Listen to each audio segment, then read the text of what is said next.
Open Minds Media.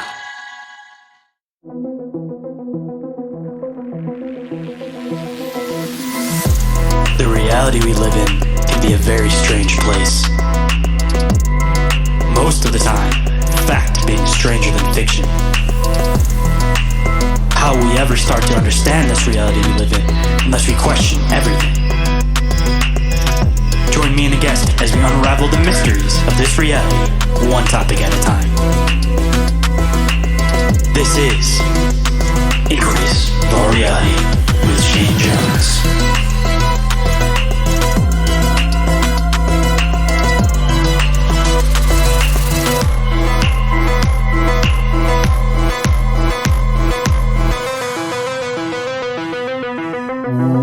What is up, Inquirers, and welcome to the expanse of deep, open-minded conversation.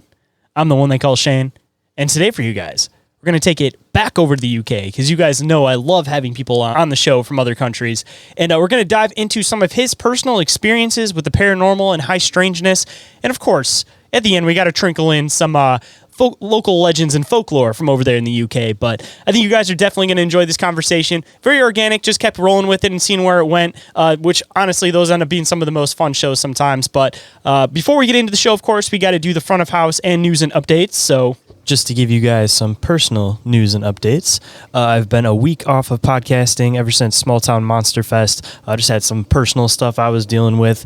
And as far as Bizarre Encounters goes, the first week we actually had a power outage on the day we recorded. Second week, going to Small Town Monster Fest. And the third week, actually, 4th of July. So we will be back at that one again. And same, of course, with Inquiries of Our Reality. I just need a little bit of time off in between, but I am back and ready to go with everybody. And as far as Small Town Monster Fest goes, it was a fantastic event, had a lot of fun, got to hang out with some friends, Orin, of course, and Kevin from Where the Weird Ones Are, and Riley from Midwest Mythos, and actually got to meet Riley's wife, which was actually fantastic. She was a super awesome person. Actually met her before at another time, but actually got to talk and hang out with her for a bit. As far as the event goes, got to meet a lot of new people and actually got to meet a lot of old friends, like I mentioned. And I actually got connected with a few other people that will be popping on the show here soon, so I'm really excited for that. Really looking forward to the next event, which will be Squonkapalooza, and that will be the next one that I will be promoting. So, of course, that's the next piece of news and updates, is Squonkapalooza will be August 10th in Johnstown, Pennsylvania, from 10 a.m. to 6 p.m. It is free for all ages, of course. It's going to be a lot of fun. There's going to be games, food, vendors, crafts, goods, entertainers, artists, cosplay, contests, and more. And of course, I will be speaking at that event, so that one will be a lot of fun. So make sure you guys mark your calendars and don't forget to attend that one. And as far as front of house goes, if anyone has an encounter that they would like to report, you guys can report those to ommencounterreports@outlook.com. No matter how big, no matter how small, I definitely want to collect them and be able to hear about them and possibly read them on the show if you guys are okay with that. And if you guys enjoy this show, please don't forget to check out my other show, Bizarre Encounters, and our YouTube/Patreon show, Bizarre Inquiries. And for that one, of course, we always take in listener questions, so don't forget to submit those listener questions so we can get that one up and rolling again, of course, too. And if anybody wants to support the show, you guys can do so through the Patreon. Always updating and changing it over there, trying to figure out exactly what you guys need. I've had a big drop as far as Patreon members go, so hopefully we can build those numbers back up. And the second way is through the OMM merch store. Over there, I'll be dropping a bunch of new designs that I've been working on recently. I'll start dropping them off one by one, of course, on the merch store, so don't forget to go and check that out over there. And if you guys don't mind leaving a review or rating for the show on iTunes or Spotify, I would definitely appreciate it. I love being able to read the 5-star reviews on the show, so if anybody leaves any of those, of course, I will read it on the show and give you guys a big shout out. And to stay up to date on Inquiries of All Reality and Open Minds Media, you guys can check us out on Instagram, Facebook, Discord, YouTube, and TikTok. And every single thing that I mentioned is all available in the link tree, which is available down in the show description. And with that, let's get into the show.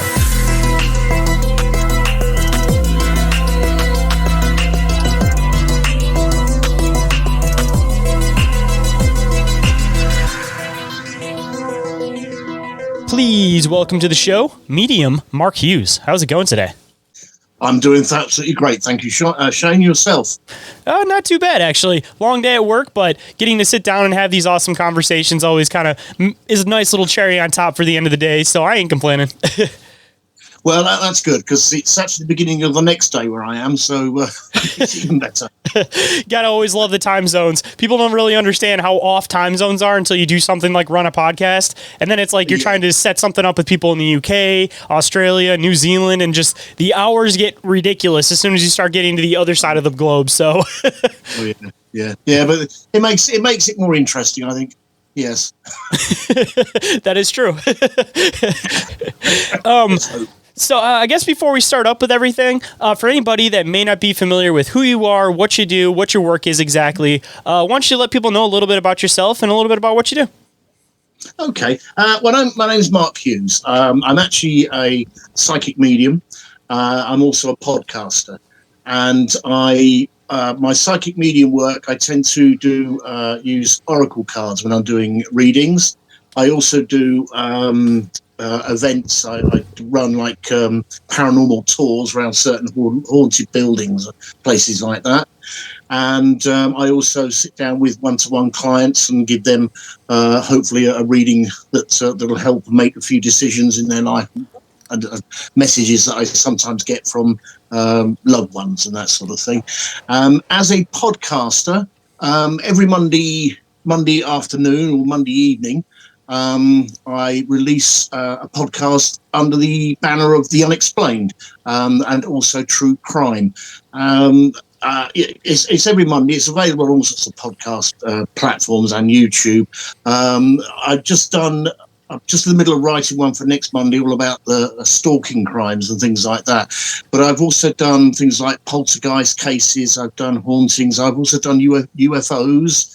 And alien abduction cases and things like that. But I also try and do things like disasters or human disasters, or medical disasters. And I did an episode on the rabies pandemic in the early 80s, things like that. So I try and cover a wide range of the darker side of life, I suppose you could say. But I sort of add my own little bit of humour to it, if it calls for it, of course. You kind of have to when you start covering the dark topics. You got to just sprinkle, not too much, but just a little bit of humor in there. Oh, absolutely. Yeah, you need to keep it a little bit light every now and then. So that's what I do on that. I'm also a ufologist as well. I study UFOs and that sort of thing. I talk to people, interview people who have what they call abductees or experiencers, that sort of thing. And I'm also a great lover of the art of Wicca or pagan religion, things like that. So I tend to practice Wicca. Very much a country person, very much out in the greens and the trees and the countryside, that sort of thing. So I mean, you could say I'm a witch in some respects, but yeah. So that's a sort of a very brief background of who I am and what I do. Man, I got a lot of stuff that I want to definitely dive into and ask you a bit about, but I guess the good spot to start, at least to kind of get a little bit of your background and story and everything, is where it all kind of started for you. Because I know you said you're a medium, and a lot of the time people will have that as like a lifelong thing, or they'll have paranormal things that'll happen to them as a kid that'll kind of lead into their interest. But like, where did it all kind of start for you to kind of lead up to the point that you're at now? Yeah, well, I've always been interested in the paranormal. I mean, I'm 60 years old now. I'm retired. I was an illustrator, freelance illustrator, but I put all that away to concentrate and do what I enjoy doing now. But it also actually started when I was about 8 or 9 years old, and I used to live in a haunted house over in a small town over here in the UK called Bolton, and the town, and this was probably in the early 70s, and the early 70s in Bolton was pretty dark and miserable anyway. It was a very sort of tough time, I think, economically. And the house I lived in, it was a set of houses, about 5 or 6 houses in a row, and we lived right on the N1. And now, bedrooms in those days, certainly for kids or young teenagers, it simply was a bed and a wardrobe, and that was it. You know, you didn't have your games and your TVs that you get nowadays or anything like that. A bedroom was for sleeping in. That was it. That was the way it was always been. And what used to happen was I'd get ready for school in the morning, and I put my blazer on and my tie and what have you. Now, because I didn't have a mirror in my room or anything like that, I could use like the varnish finish on the wardrobe. It was like, I could see myself quite nicely, but it was a bit brown and what have you. But anyway, so I tidied myself up. And then one morning, we hadn't lived there all that long, a couple of weeks, month maybe, and I looked at my reflection, and behind me was another figure, actually reflective in the wardrobe. And I remember thinking, hello, and I don't know what I thought it was at the time, but I just looked back and there was nothing there behind me. But I looked into the reflection and it was still there. So I sort of thought, hello, okay. So luckily it was a school day, and I quickly rushed all my rest of my clothes and darted back downstairs. Anyway, this happened for quite a while, quite a few mornings, and I ended up getting really scared to look into the wardrobe. And one night, it sort of the activity, if you like, it sort of increased a little bit. And there was one night I went into bed, I got under my sheets, and all of a sudden I could feel my bed sheet being pulled away from me, down. And I thought, oh, this isn't right. So I pulled it back, and I was really tugging against something. And then I felt somebody sit on the edge of my bed. You sort of feel that bulge sort of going under. And this again happened for quite a few nights. And the one night I got really brave, and I decided to have a look to see what it was. And I sort of pulled my bed sheet down. I looked very quickly in the corner, and on the end of my bed was this big, sort of rather large lady. She looked like a nurse or something like that, because she had like the hats and the bit of cardboard around the head sort of thing. And then I quickly dashed back under. And I spoke to my parents. Well, my dad was very much a working class man. As far as as long as we had food in our bellies, roof over our head, he wasn't really that bothered about anything else. But my mother was very spiritual herself. And my mother listened, just said, well, don't worry about it. I'm sure it's nothing or whatever. I'm like, okay. Anyway, this went on for ages. I got really scared of going to bed. What I used to do was when I got myself undressed, I used to switch the light off and, faster than the speed of light, dash straight under the bedclothes, covers, and hope I didn't see anything. Anyway, let's say this went on for quite a while. One Christmas, it got to, excuse me, it was Christmas Eve. And our next door neighbour asked all the neighbours around for a bit of a tipple. I was only about 9, 10 years old, but I was old enough to go, And so all the neighbours were there, they're all having a jolly old drink and a chat, while us children, about 4 or 5 of us, sort of sat on a settee with our lemonade and bag of crisps. And all of a sudden, the neighbour actually had 2 younger boys who were too young to stay downstairs. They were probably about 5, something like that. And they were upstairs in bed already in their house. And while everybody's chatting away, all of a sudden we heard this almighty scream come from upstairs in their house. And one of the boys that was downstairs turned around and said, oh, I bet you can see that old lady in his room again. And everybody in the room suddenly stopped and all looked at each other. And it turned out we'd all seen this same lady that I'd seen on the end of my bed in their houses at some time or another. So this apparition had been moving from house to house, just checking in on people, that sort of thing. And when it was like talked about, we ended up like swapping notes, if you like, over time. Then the activity started to increase a lot more. And I used to have, I've got my youngest sister at the time. She was only a baby. And my mum would go, and she was in a cot, her afternoon nap. And the amount of times my mum would put her down in her cot, go down, give her a half-hour nap, go back up and find all her toys, cuddly bunny rabbits and teddy bears and what have you, had come out of the cot, and they were put in a circle on the floor. And we think, well, how on earth has she done that? I mean, my sister was only a baby at the time, so she hasn't done it. And there was all sorts of other things starting to happen, not just in our house, but throughout the entire block, if you like, of terrace houses. We'd go down in the morning and find like a standard lamp had been moved from one corner of the room to the other. And it just got really bizarre, the more and more things that happen. But at this stage, excuse me, I'm going to take a quick drink. We will be right back after this brief commercial break, so stay tuned. And we are back, so let's hop right in. Just out of curiosity, too, did you ever figure out if there was like a hospital or maybe like a military camp or something like that here at some point? Yes, we did. Like I said, I was only a kid, but somebody else did actually do some work, and I found out later that the row of houses used to be a care home for the elderly. Yeah. And right at the end of those terrace houses was a shop. I think it was like a co-op or a spa or something like that. And we found out that the people who ran that spa were too scared to go into their stock room because there was always something in there, So it really was. There was really something going on within those houses. Anyway, I started to become less scared of it, if you like. When I started to understand what it was and all the rest, I started to get a little bit more involved in what on earth is it?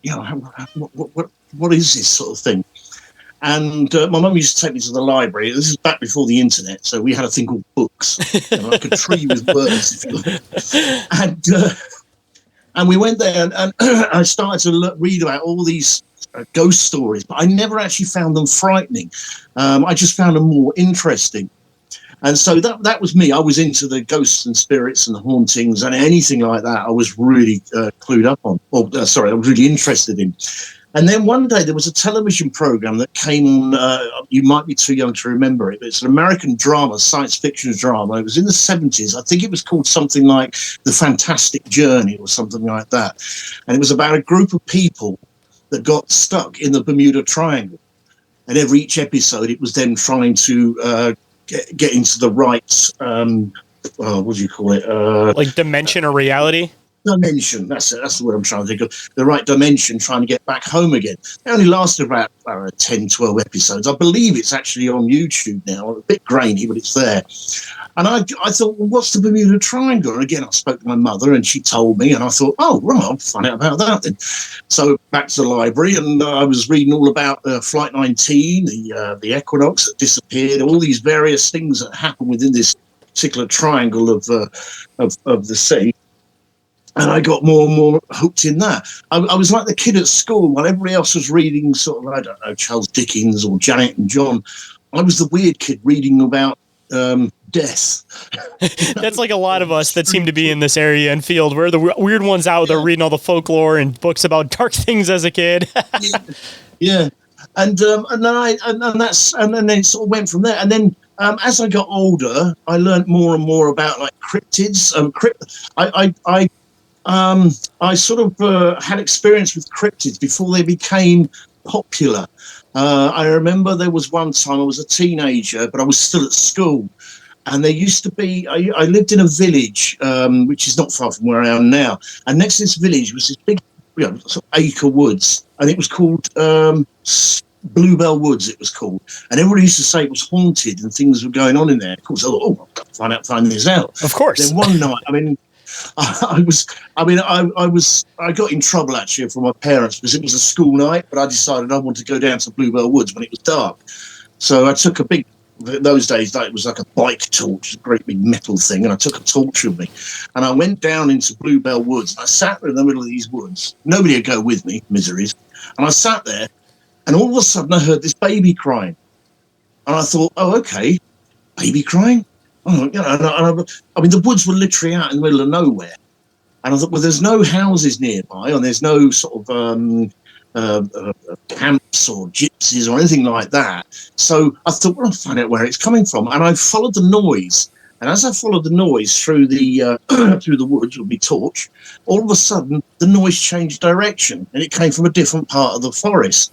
I thought, okay, well, maybe I don't know what I thought, but so I tried again. And every time I felt I was getting near to this noise, and it was getting louder, it would suddenly go faint again and come from a different part of the woods. Anyway, I sort of realised time was getting on. I ought to get home.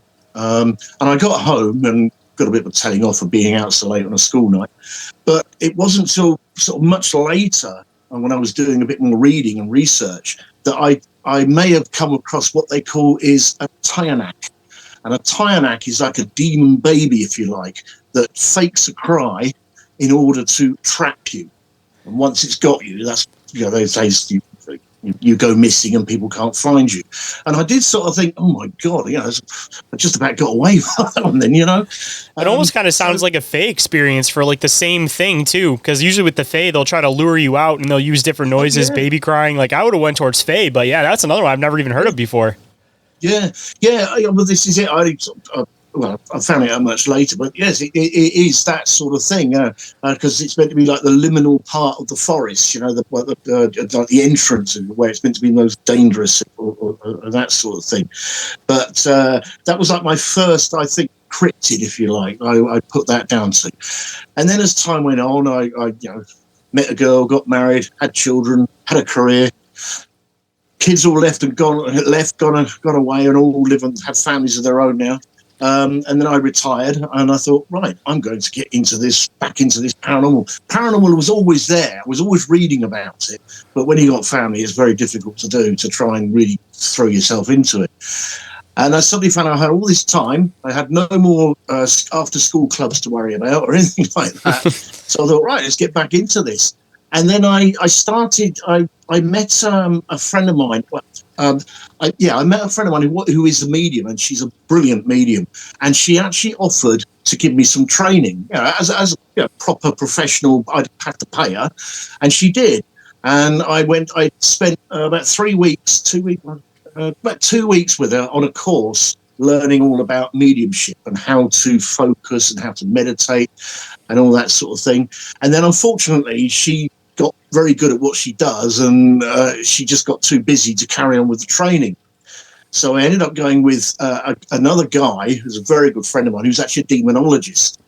And he taught me how to do things like remote viewing and how to do like out-of-body experiences and things like that. And he really went into detail, like in the next stage of being a medium. And he taught me how to read oracle cards, how to trust your instincts. And then he suddenly got very good at it, and although I still keep in touch with him, he just ran out of time.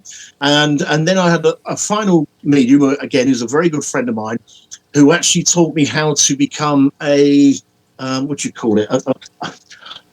a stand-up medium, picking up people from the audience, picking up spirits from the audience, picking up that, so you stand, you've got a crowd of people with you, and then you learn how to pick out certain empathic or readings for people, that sort of thing. And she taught me how to do all that. And I've done a few gigs with her as well. And I sometimes go to venues, and I do ghost tours and say what spirits I can pick up. And then with that, with all the training I've had, that's when I started to do it more as I think job's probably too strong a word. I don't look at it as a job. I just look at it as something I really enjoy doing, and I like People in that sort of respect. Yeah, exactly. And also I feel it's the first job I've really done where I've not got sacked from. So I think, I must be doing something right. So when people sort of say, Mark, that's fantastic, I'd love to come back for another reading, or I think, well, brilliant, I'm doing something right, and they're happy with what I'm giving them. So that's sort of like how I got into mediumship. The podcast came about. It's something I'd always wanted to do. I listened to a lot of podcasts, especially about the unexplained and crime, and the occasional music one. And there are some really good podcasts out there. And I thought, I could do this one. I could just, I know enough. I'm sure I could throw a show together. And it wasn't until I heard one, I won't say the name or anything like that, but it was awful. It was really bad. And I just thought, and I looked at their viewing, the listening figure. It was like 1.5K, and I thought, really? I've learned nothing from this, And then I sort of looked. I started looking for some others that was as bad. I know that sounds really not the right thing to say on a podcast, but I just suddenly realised if these people can get away with doing something really, really awful, in my opinion, or that lower standard, I'm sure I could do better. And then at the same time, there was a friend of mine who runs a haunted museum, or a paranormal research centre, as he calls it, and he offered me the opportunity to do a podcast for his his television station called Ghost Planet Network. And I thought, yeah, great, I'll go for it. So I ended up doing that. I just done my 100th show, and next week is my 104th. So I've been doing it for 2 years, doing a podcast for 2 years. So. Well, that's awesome. I'm glad that you stuck with it. A lot of people end up giving up after the first year or two, but I feel like once you get into about 2 years in, because I'm about 3 years in now, you get to a point where it just kind of becomes part of you, and it's just what you do, you know? Absolutely. Yeah, this is it. I mean, it's now. I also do it, one, because I enjoy it and I enjoy the research. When you retire, you sort of need your brain still. You need your brain to work for you. You know, I need a reason to get up in the morning. It's easy to say, what the heck? But, you know, so it's also given me motivation, if you like, to get up and actually do something a bit more practical and record it every week. And, you know, so, yeah. So, and that sort of pretty much brings it to up to date. So where I am now. And as far as stuff goes now, there's a couple different little facets of what you were just talking about that I kind of wanted to dive into. But you mentioned the fact that you practice Wiccan and that you're partly a witch, or some people would call you a witch. How exactly did that come to be? Like, how'd you exactly get into that stuff? And as far as that goes, also, a lot of people always ask, like, what exactly do you practice when it comes to that, if you don't mind me asking? Oh, right. Yeah, I do get asked, do I put bad spells on people and stir up frogs and stuff like that? Well, I didn't mean it to that extent, but...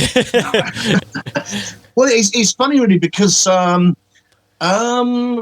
always been a country person. I've always been into like the wildlife and things like that. I'm not the greatest gardener in the world, but I'm interested in seeing a garden grow, if that makes sense. I have an area in my own garden. I've got a great big long back garden, and right down the end of it, I've created a wild garden, you know, where everything's grown naturally and things like that. And I put a little bench in there as well, and I meditate up there because I am surrounded by countryside here, and I've always been into the countryside.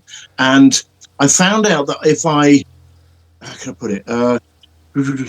Being a medium, it's all about energy. It's all about using your instincts and using the energies, like psychometry, when you touch something to try and see what you can read off it. And I realized that how can I put this? If I use the energy of a garden or something like that, if I regenerate or refresh myself by meditating within a garden, then I feel a lot better because I'm using the energy around me within that garden. So when I'm doing Wicca, if you like, I use it really for just energizing myself in order to carry on doing my spiritual work. And it's sort of, how can I put it? I'm a sort of jack of all trades, master of none. When I got into the Wicca, it helped me understand nature a lot better. And I was also able to use what I call rune stones for doing readings as well. And I made my own rune stones. I really enjoyed doing that as well. So when I'm doing my Wicca, I mainly use it for energizing myself. And if I'm having a bit of a bad day, I try, or if I know someone who's having a bad day and they want some help, there are certain things I can do to get rid of the negative energy around them. And I use Wicca in order to do that. Does that make sense? Yeah, completely. Because I was going to say there's like a totally different like connotation of what Wiccan is as far as like in America versus like the UK. Like when you hear about it in the US, usually it's people that are like, it's usually thought of more as like a satanic thing when it gets brought up. Yeah. But of course, over in the UK, with your guys' history and background of everything, and it's just it's a totally different thing. It's more, it seems like a natural spirituality versus like a bad intention type of spirituality, if that makes sense. Yeah. I mean, the one of the phrases is "Blessed be harm thee none," which basically means I'm using Wicca or pagan, but I don't intend to do any harm with it. It's tempting sometimes when I see some people, but no, I've never done anything like that. I mean, I've read about things like what do they call it, the pattern you see on the floor in blood on the walls, the sigils.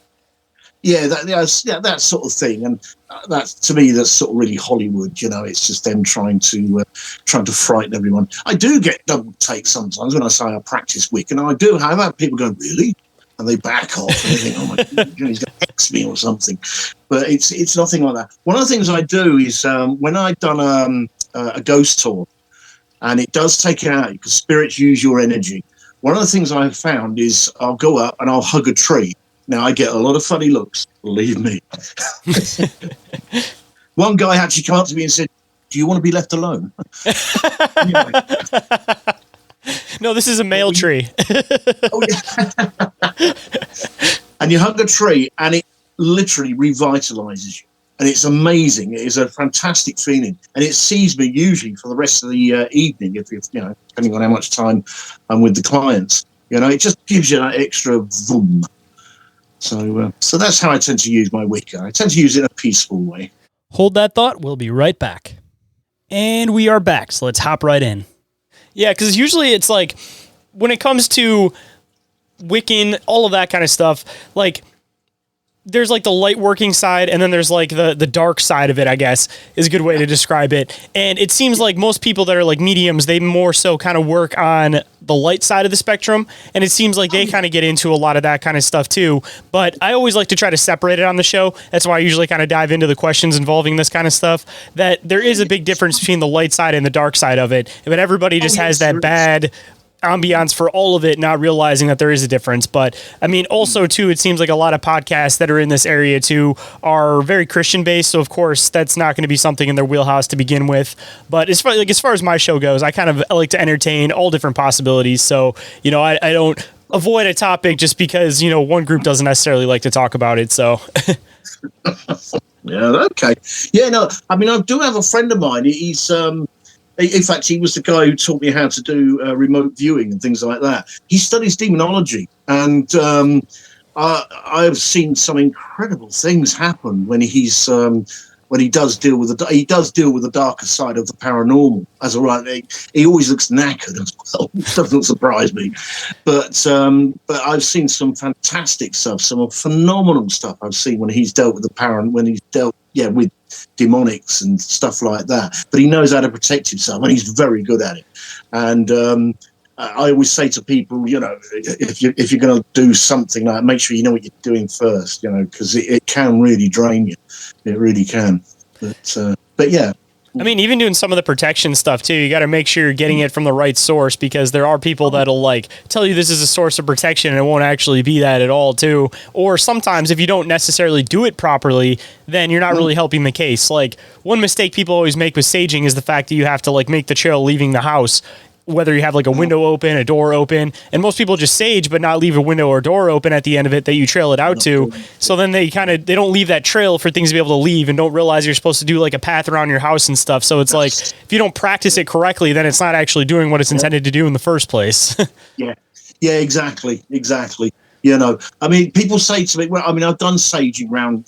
It's mainly people who just about to move into a new house, and I'm asked to do a clearance and saging for it. They want to like start afresh, and I do saging for those. And some people said to me, "Do you walk around with the Bible and things like that?" I said, no, not really. There is a certain spell, if you like, you can say, but it's all down to the individual. There are mediums out there who will sage, and they'll be reading passages from the Bible in order to do it. But to me, I've just got a few words I've got written down. And I just say those as I'm going round, just doing the going around with the. I mean, I grow my own sage as well, so it's all done properly. I mean, even within that sort too, that's another thing that people don't really think about, is that when you get really, really early in the Bible, like there's a lot of like mysticism and different things that would be like considered Wiccan or like pagan now. But again, it's all about how you use it and what your intention is behind it. And again, if you actually look into a lot of the religions that are against a lot of this stuff, you realize that a lot of the base is in mysticism that kind of led it to where it is now. Yeah, I agree. It's funny. I once knew of a person. I didn't really get that involved in it. I knew the guy who did. There was a family over here. I can't remember whereabouts it was now. They had some really bad poltergeist activity. And the guy who was helping them. He was a Cherokee Indian, you know. But I mean, he didn't used to go around with the feathers and stuff. But you could tell he had that sort of tan skin, a really dark, long hair, you know. Mm-hmm. Sort of the modern day Cherokee Indian or something like that. And he was going around there, and he could sense that this thing was really malevolent, and it was really giving the family a hard time. Anyway, he found out, again, I don't know the full story, but he found out what had happened was, it wasn't a poltergeist as such, it was some sort of entity that liked to just cause trouble. And what had happened was, there was one of the, I think it was a teenage daughter, who was interested in rituals and in the Cherokee way and things like that. And she was laying out these stones on the floor and saying these words. And he looked at her and he said, "Sorry, my love," he said, "you've got 2 stones the wrong way round." And they swapped the stones over, and it occurred to him what she had done was, instead of doing what her intention was, she'd actually, because the stones are the wrong way round, she'd actually let something into the house. Ooh, yeah, like pushed it the wrong way. Like it was reversed to come in instead of push out. Yeah. So after they realised, she was mortified, but after they realised what was happening and why it was happening, is that he helped her and they managed to clear the entity or whatever it was, which I found quite interesting, because how can I put it? None of the family really knew what she was doing, but they all witnessed all that was going on. And she never told them that she was doing this daily ritual to try and get rid of this entity, you know. It was only, they only found out when he said, well, she was doing it wrong. And they were doing what wrong? Well, she was doing the stones the wrong way around. So she probably brought the reverse in as opposed to pushing something out. I mean, like I say, she was mortified, apparently, what she'd done. She read it wrong. But it got cleared up. And as far as I know, it was everything worked out all right in the end. But yeah, That almost makes you wonder too. People are always buying like different rocks and different things like that have symbols and everything on them, and they're decorating their house with them because they get them from like the decor store and all that kind of stuff. Makes you wonder how many people have bought something not realizing what the symbol or sigil on it actually meant, and ended up having weird activity happen, and it was just mass produced by some company that also had no idea what the symbol meant, but thought it just looked cool, you know? Yeah, that wouldn't surprise me. I always say, if you're going to get something like that, you're better off going to one of these holistic type shops. I used to know one called the Speaking Tree, and the guy in there, he was really knowledgeable about signs and symbols and stuff like that. And he used to get customers in there that used to sort of say, "Oh, I like that," and he said, "Yeah, but you can't hang that up in such and such, otherwise you're going to." So he really knew his stuff. So if you do a mass-produced commercial ornament or something, yeah, I suppose you'd have to be careful, because the staff probably wouldn't have much of an idea of what it was or what it meant, apart from it looked nice on the shelf. But if you go to like some of these proper shops where the owner really knows his stock, then that's probably the best way to do it. You know, it's like crystals and things like that. You know, I mean, I'm not very good at remembering. I know if I get a crystal, I know what it is and I know what it's supposed to do, but I'd probably go have a quick check up first. But some of these stuff are great. You know, they just know exactly what crystals, what it does and how it does it. You know, so I always think go to one of those type of shops rather than mass market. Oh yeah, and it's supporting a local business in the process of it too is always an added bonus, of course. And of course, yeah. I definitely wanted to dive into, you mentioned the remote viewing stuff again, and people always have some fascinating experiences when they start diving into this stuff, especially when they actually start going to places that are not necessarily in this reality. I'm not sure if you've actually done any of that stuff, but I'd love to hear about your experiences with remote viewing. Well, when I first did remote viewing, I was going to sound big-headed. I don't mean to, but I actually found it easier than I thought I would. You know, I'd learn my meditation, I'd learn how to do that, and I'd learn how to sort of think outside of my body. I think that's already half the battle, is just being able to meditate first, because that's like the starting process, because it's like a 2-part process. That's right, yeah. Hang on. So it's been really warm over here today. So I'm drying up.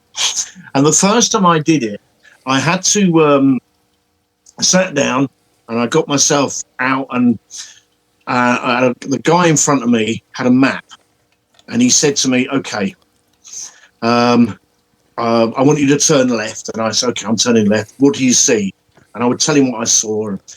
And I took him all around this map, exactly what was where and everything. And I said to him, and he said, okay. He said, no, before you go, I said, there's a man with a dog. There's a man there. I could see a man there, and he's walking his dog. And it was pissing with rain outside. And he said, well, no, that's it. This was done over Zoom. Sorry, I should have pointed that out. So it was over where he lived. I'd never been to his place before. And he said, well, it's pissing with rain outside, so there's definitely a man there with a dog. Anyway, he got his Mac on and what have you. He went out and he said, okay, Mark, there's the shop that you saw.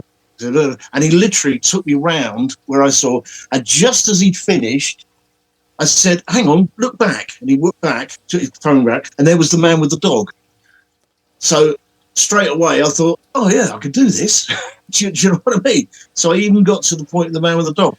The hardest thing I had was I was given a set of locations, and I sat there and I started to zone out, and I went to the locations they gave me. He just gave me a set of map locations.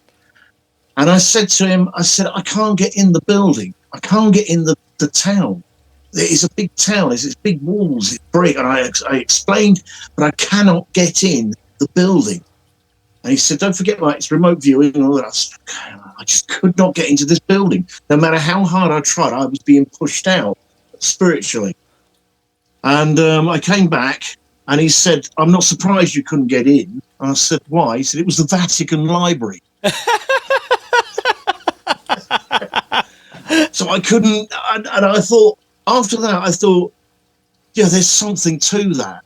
If he he gave me other coordinates and things like that, and I managed to, I found out where certain, excuse me, there was, somebody wanted to go to a museum that had a real life tank, and they asked me if I could find one, and I zoned out. And I said, yes, you want to go to the such and such military museum. And there it was. There was the tank. So they were well chuffed. They hadn't wasted their money. So I was asked to do that. I've never had to look for a missing person or anything like that. But yeah, that was probably the weirdest thing, is the fact I couldn't get in the Vatican. And that really sort of played on me, There's a lot of weird things around the Vatican Library. There's a lot of spiritual stuff going on there. And I kept thinking, why couldn't I get into the Vatican? And no matter how many times I try, I just get pushed away. I don't know what it is. There's obviously something there that somebody's put something up and said, no, you can't come in. Have you happened to try again, relatively recently, to see if you could get into it? Just out of curiosity, because, of course, they probably have beyond what people can imagine hidden in that place. So, of course, it's spiritually protected. It's protected in every dimension in reality. Absolutely. Yeah. I don't think I've tried for a while. I will try again. Yeah, I probably will try again. I haven't tried for a while. I'm trying to think, probably before Christmas when I try it again, because every now and then, just to keep my brain active or practicing, I will have a go. But that was, yeah. I wonder if you need a tie to get in there. I wonder if you would have to think about a specific item that you want to almost bet is in there, and you have to focus on that item. And I wonder if you could somehow bypass it just to be able to be in that area with that specific item. Yeah. Yeah. What was the film with Tom Hanks? Oh, hang on. I've got the book. The Da Vinci Code. Yes. Yeah. Because they go into the Vatican, don't they? And they yeah. So I could, yeah, I could try that. I suppose I'll try that at the moment. Yeah. I'll give it a go. Dude, the Vatican though, that's its whole other thing. I know a bunch of people have did that whole said raid Area 51. They had all that stuff going, but raid the Vatican if you really don't want to be able to uncover some secrets, because they talk about how there was supposedly 3 great halls of records. It seems like one of them is more than likely underneath the Sphinx's foot, because the Egyptian government will let anybody explore anything, but for whatever reason, they won't let people explore that passage that's under that foot. And I feel like there was the Library of Alexandria, and either one of two things happened. Either one, that got burned down and everything got destroyed, or two, everything got moved out of it and got put into the Vatican, and then the building got destroyed. And if that's the case, then there's still another random Hall of Records that's out there somewhere. But if that was destroyed, then the one that's in the Vatican was that third Hall of Records that nobody has any idea where it may have been. I'd probably go with the second one you said. They moved it out, and then because then nobody's looking for it. That's a smart way of doing it. If it's expected that the entire thing was destroyed, maybe a couple books were saved, but they wouldn't expect every single piece of it. No. I mean, it's like they say, was it when they with these officials, the governments, they want to hide something, it's usually hidden in plain sight. It's like I know a few people who belong to the Flat Earth Society, and governments and officials don't talk about the Flat Earth Society. They're happy to talk about it, because if they don't, then that's when people say, "Why won't you? Why? What are you hiding then?" So they will talk about the Flat Earth and their opinions and things like that, but they won't not talk about it, because that just stirs people up even more. The old conspiracies start to stir a bit more. Why can't I have a look at that? Why you not let me talk about that? That's the thing about when you being a conspiracy theorist is you always think about who's going to benefit from this, who's benefiting and who's going to make something out of this, and but yeah, you got to follow the money more often. That's usually what it is. Oh yeah, absolutely. Hold that thought. We'll be right back, and we are back. So let's hop right in. Fair enough. I did an episode on Mark's Unexplained World about the Van Dorn slaughter. What it was a book that came out in the early 1990s, I think, and it was all about the American. Let me get this right. Sorry, the American Army in World War I, where the black troops were kept separated from the white troops, and it was very, very strict segregation. Now, the conspiracy theory is that have you heard of the Valentine's Day Massacre? Yeah. And of course, that was all started by a black cop was shooting a black man on the military, and then the whole thing just got completely out of hand. Now, the conspiracy is, in order to quash the rebellion, they stood all the black soldiers up, 3,000 of them, and just shot them all, just like that, and then buried them all. That's the conspiracy. But in real life, that didn't happen. The official report is there was obviously the Valentine's Day massacre, but there was also only a couple of people got hurt, and the men that everybody said got shot had just got all sent off from different camps around the world to carry on fighting World War One. However, this is the interesting part. When people have actually gone to have a look at the records of Camp Van Dorn, 800 people, black men, are missing. 800? 800. 800 men are actually missing. The reports, if you like, they're just down as missing. 800 is a hell of a lot. Yeah, especially there was a massacre and they actually cleaned everything up. They should have been able to tag and identify everybody. Exactly. Yeah. But no, 800. Unless it was a racial thing at the time that they just didn't care to take the time to try to find out. Find out. They just kind of said, all right, these are the African American people. Let's just. Yeah, could be. But I find that interesting. The fact that, I was all prepared to say it's probably just a theory. Until I got to the end of the show, when the last few bits that I wrote, and I suddenly saw it said 800 soldiers to this day from Camp Van Dorn, black soldiers, are missing. Yeah, so that sort of made me think, okay, all right. That's probably the root of where it all honestly started in the first place, that people even really started diving into it and thinking that it may have been a conspiracy, because there always has to be some little piece of information off that starts the rabbit trail for everybody. Yeah. I mean, the officials say that, I can't remember the guy who wrote, Carol Case. Carol Case is the guy who wrote the book. And of course, the officials say he started all this up because he wanted to sell his book. You know, he was trying to make a deal out of his book and trying to, sell more copies. But that's why it stays a conspiracy, because we don't know one way or the other. So we talk about it for years. And unfortunately, a lot of those things you'll never know, because more than likely it's hidden in some document that's not going to get disclosed until it gets to the point where nobody cares when the information comes out in the first place. Because the JFK stuff, they were going to release that in the U.S. and then people started caring, and then they're like, all right, let's push it back a bit more.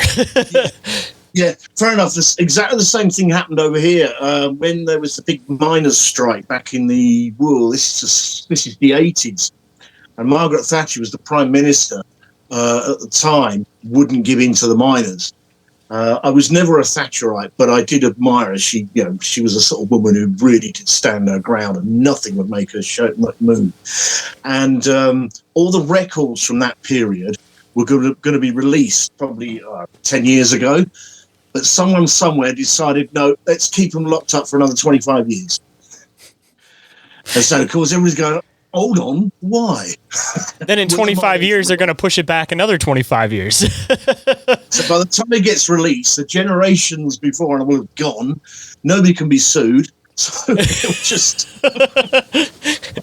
That's what they're hoping for. yeah, exactly. But yeah, okay.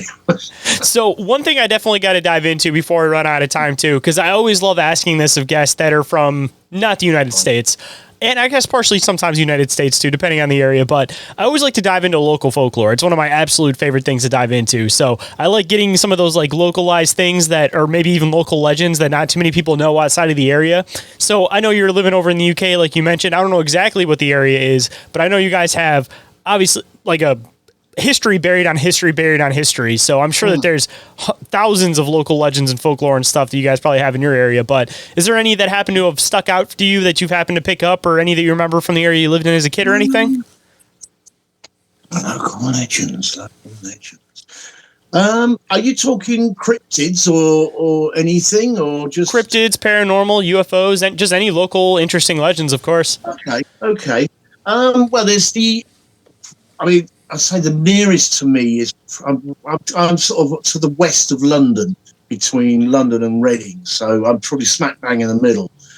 But one of the, I suppose, to the east, there's what they call the monster of Kent, who has been seen as like a Bigfoot or Sasquatch, who has been seen wandering around certain areas in the area of Kent, which is right down to the southern end of southern east of England, and various people have seen this big monster go around. In fact, one young man got attacked by him.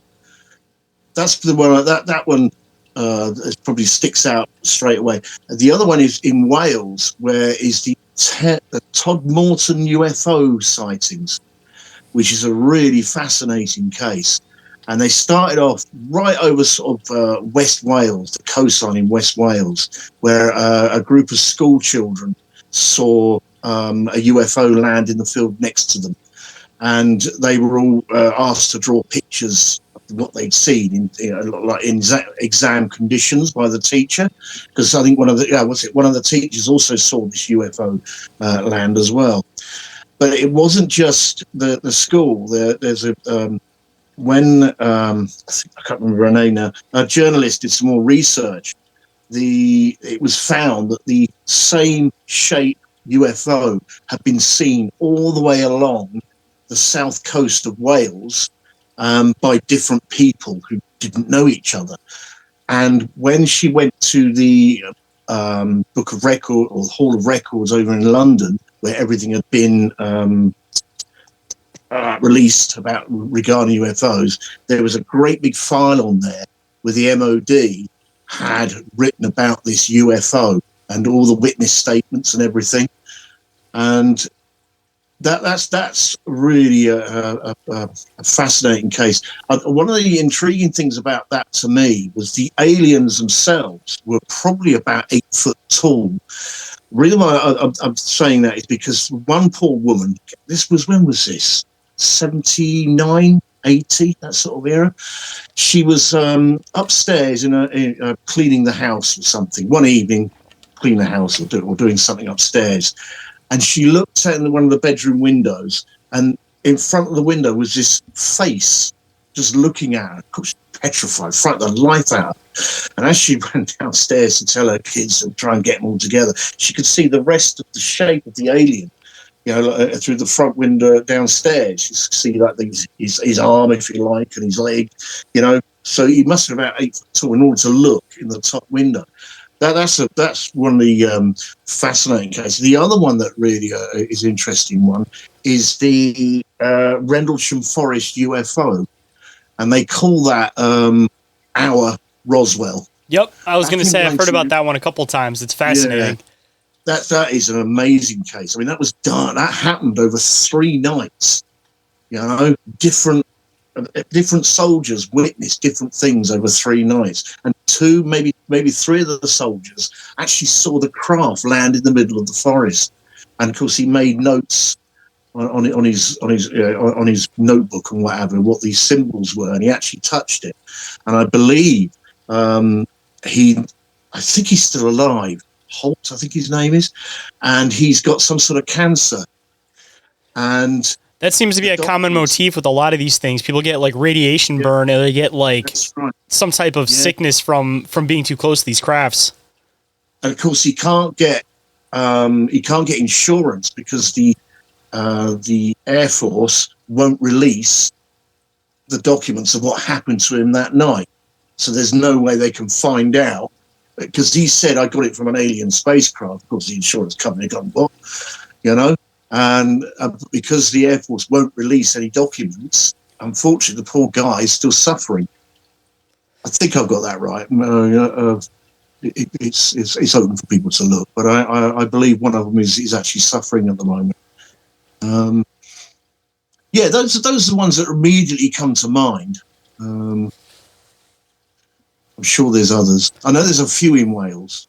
There was one that I found always particularly fascinating that I covered a few times on Bizarre Encounters, but like Sam the Sandown Clown, and the fact that it was like made out of wood instead of like metal and stuff. I don't know if you're familiar with that story, but no, go on. So pretty much like the I don't remember exactly where the location was, but it was obviously over in England somewhere. But essentially these kids saw this metal hut looking thing that was like down by the creek or something like that. And they came down to go and check it out. And this like wooden clown guy came out of it and said something to him, and they just came out as like weird noises, and the kids went to run, and he ended up grabbing this box, and he started talking into the box, and then it started translating to like English and stuff, and he started having like a conversation with these kids and stuff, and they ended up coming into his little like hut thing, and he was like eating food with them, but he was doing like weird things where he like put it in his ear, and they'd watch it like roll past the back of his eye and like fall out of his mouth and stuff. And the kids ended up leaving and stuff, and the kids went and they told their parents about it and everything. They went back and they said that the hut shack UFO, whatever it was, wasn't there anymore. And then from what I was following with it, at least, the dad ended up also having some type of weird UFO sighting. Either it was right before or right after. And a lot of people believe that it's all kind of linked in, which is where people think of it as more of like an extraterrestrial. But I always found like the wood aspect part of it weird. But the only really thing that I could possibly think of is what kind of materials on Earth. It's of course going to be wood. So maybe something may have happened to this creature's suit, or if it had like some type of like space suit or something, and that was the closest material it was possibly able to make something out of. But I don't know, like I'm sure that there exist trees on other planets and stuff, or in other realities, whatever way you want to kind of take in the whole UFO phenomenon. But just the fact that it was made out of wood is like a very standalone thing to me. And the recorder box thing that he came out and like talked through was also really weird, because usually you hear about like the mind speak with aliens. You don't hear about like a physical tool they use to talk to something. Yeah. Well, what's it called again? Sam the Sandown Clown. I'm just writing it down. I've not heard that one. Yeah, that's like honestly, as far as most of like the weird stories go for like the UK, like that's probably like the biggest like cryptid kind of one that a lot of people talk about. But it was like talked about for a little while, and it's kind of like died out for a bit. But I don't know, I always found it fascinating just because of like the wood part of it. Like it's just very like a standalone case. I haven't found anything else that even sounds like remotely close to that case. And just like the kids describing it and everything, like it just didn't seem like the dynamics of like a person in like a wooden suit. Cause of course that's the first thing you're going to jump to. But even just like him being able to put something in the ear, have it like come through the mouth. And why would he have this like little random metallic hut like down by like a creek and stuff, and then it'd be gone later? Like either one, it was some type of dimension slip. Maybe it was something that was maybe more Fey-like possibly, but still fascinating all the same. Yeah, I'm going to have a look at. Yeah, thanks for that. I'm going to have a look at that. Yeah. We will be right back after this brief commercial break, so stay tuned. Hey guys, I know nobody really wants to listen to ad breaks on podcasts, so instead of actually listening to those, why don't you go and check out some of the sponsors and affiliate links for the show instead. Number one, you guys can go and check out I Know Squatch for all of your squatchy gear needs, or you guys can check out Cryptoteology for all of your wearable cryptid favorites, or you guys can check out Snarly Yow for a fantastic natural line of beard oil, beard balm, beard shampoo, and body wash, all with an enticing woodsy aroma of smoky cedar with a hint of mint. And he also puts on a lot of fantastic events around the West Virginia area. So if you guys are in that area, make sure you guys go and check it out and see what kind of events he's putting on, because he definitely brings in an awesome group of people. And you guys can go and check out Big Ape Threads for all of their Bigfoot and cryptid-related designs. And going into the affiliate links, you guys can always go and check out the newest sponsor to the show, Oregon-ite, specializing in scale model pyramid replicas, EMF protection devices, and much more. And if you guys find any pieces that you guys want to scoop for yourself, you guys can use code OMM for 10% off at checkout. And to all the paranormal investigators out there, you guys can go and check out the Chattergeist. It is the all-in-one paranormal investigating device. My absolute favorite. I use it every single time I go out. And if you guys have any technical questions about it, you guys can always go and hit up Barry over there in Dimension Devices on Instagram. He's the guy that programmed and developed it, so he'll be able to answer any of your guys' technical questions for it.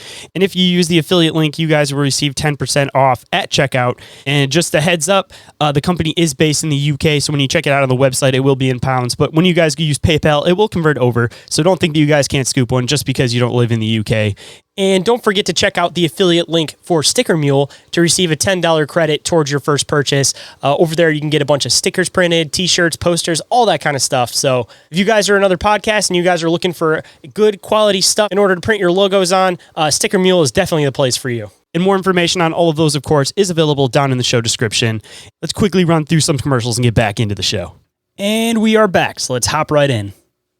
So I'm about to do a show probably for a few weeks yet.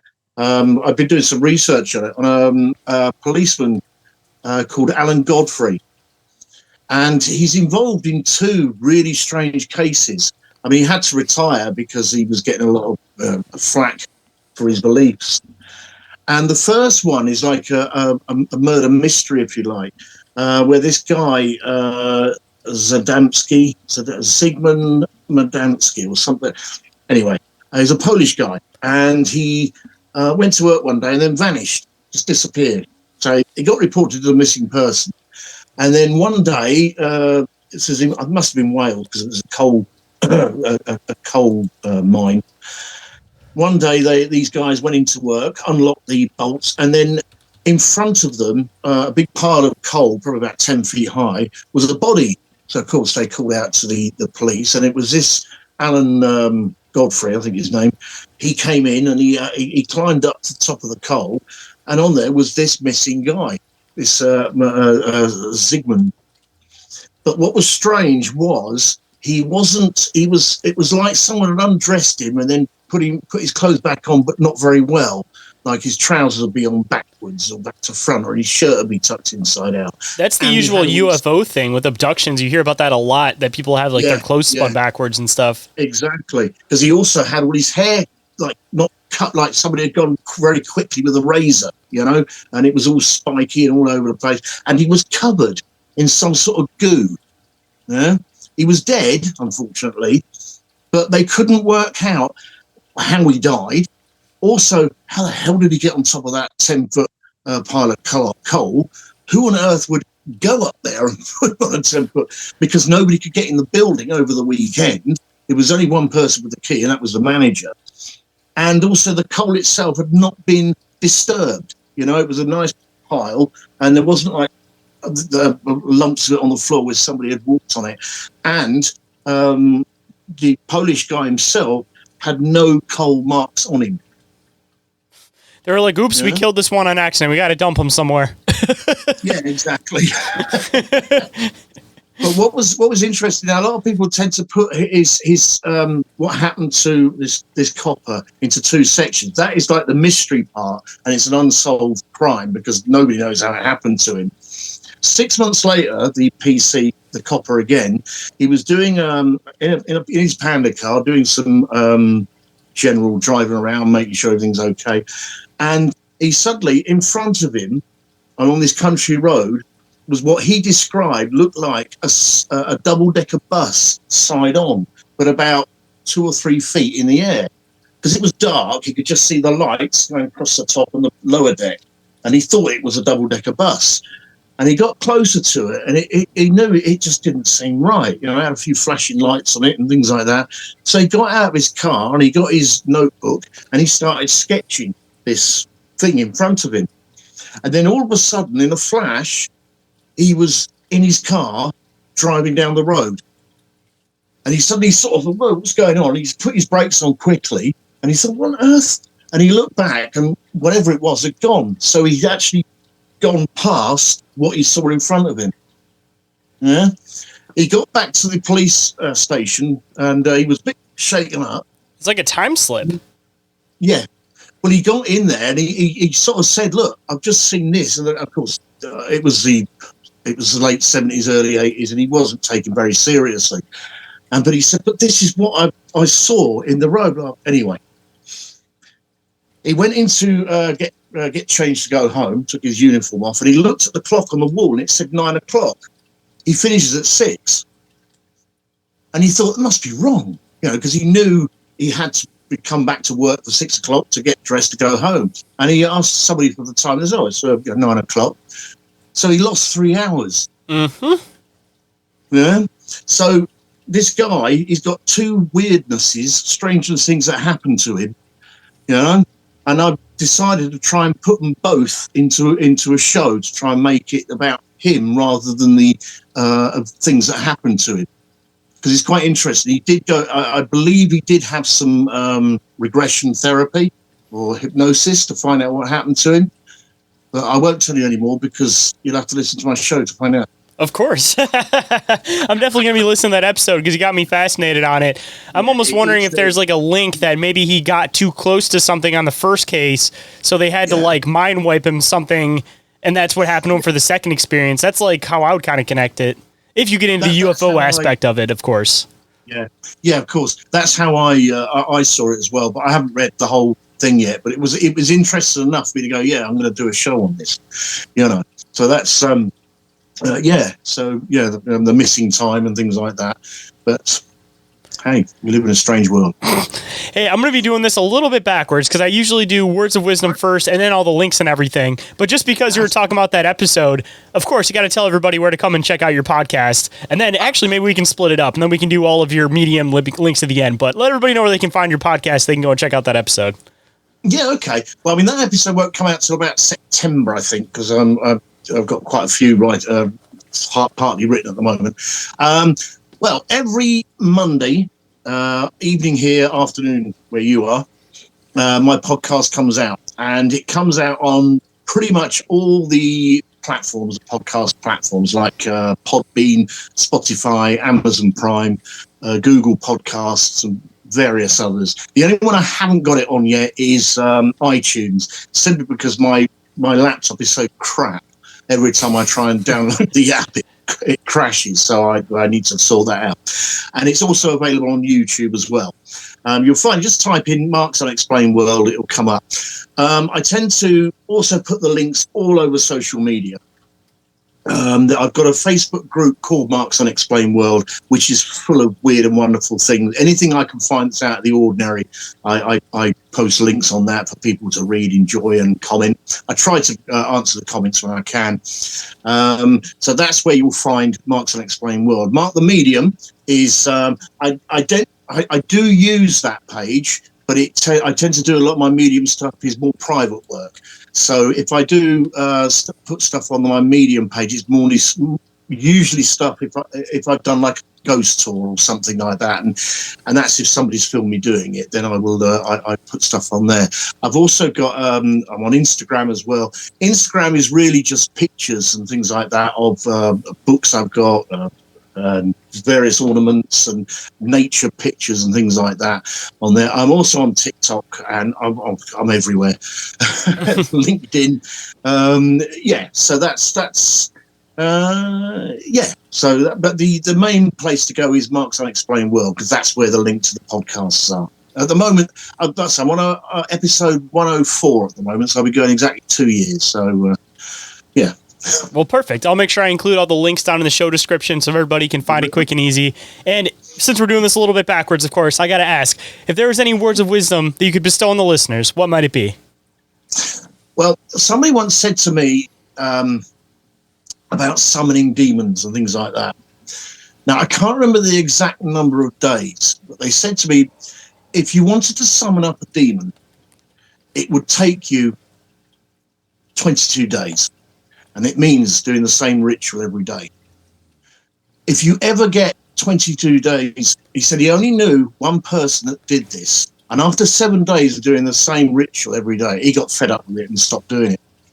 But he said to me, Mark, if you ever feel like doing summoning up a demon by doing this ritual for 22 days, don't.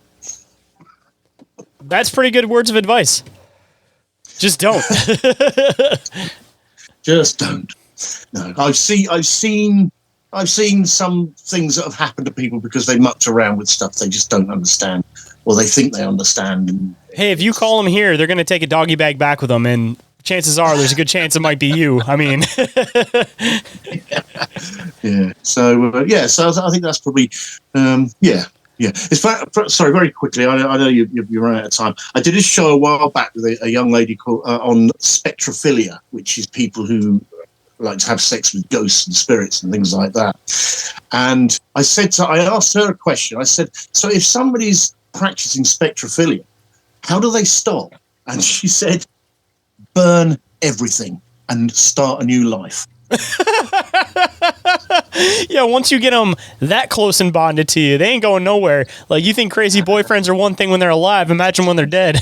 I mean, it was brilliant. I mean, I did exactly as you did. I did laugh as well. Because the way she just said it, burn everything, start a new life. Your clothes, everything, they're still going to follow you. Yes. All good fun.